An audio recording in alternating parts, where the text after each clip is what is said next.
এখানে মাধ্যমিক 2025-এর জন্য অনুপাত সমানুপাত থেকে একটা অঙ্ক দেওয়া আছে, খুব ইম্পর্টেন্ট অঙ্ক।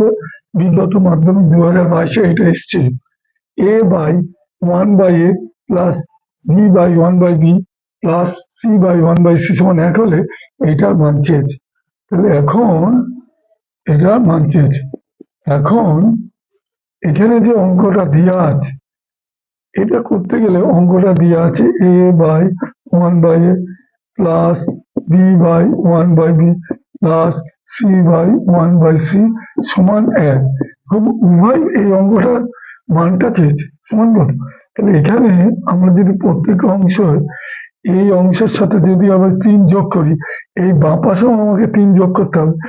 এই 3টে যদি আমি এখানে 1 যোগ করি, এখানে তার সাথে যদি আমি 1 যোগ করি, আবার তার সাথে যদি আমি 1 যোগ করি, তাহলে কি দাঁড়ায়?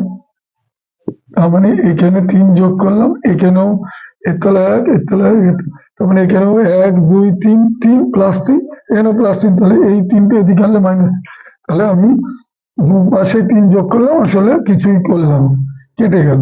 তাহলে এইবার আমি যদি এইটাকে লসাগু করি, এটা লসাগু হবে 1/a, এটাকে এটা দিয়ে ভাগ করলে 1, এখানে আর 1 দিয়ে গুণ করলে, 1 দিয়ে ভাগ করলে এটা, এটাকে 1 দিয়ে গুণ করলে এটা, প্লাস আবার এটাকে লসাগু করি 1/b, এটাকে এটা দিয়ে ভাগ করলে 1, 1কে b দিয়ে গুণ করলে b, এখানে 1/b, আবার এটাকে যদি 1/c লসাগু করি, এটাকে এটা দিয়ে ভাগ করলে 1, c দিয়ে গুণ c, আবার এটাকে 1/c সমান এখানে 4।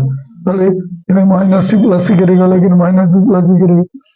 তাহলে এখানে দাঁড়ালে কি 1/1/a plus 1/1/b plus 1/1/c সমান 4। অ্যান্সার বেরিয়ে গেল। খুব ইম্পর্টেন্ট একটা অঙ্ক এখানে আছে।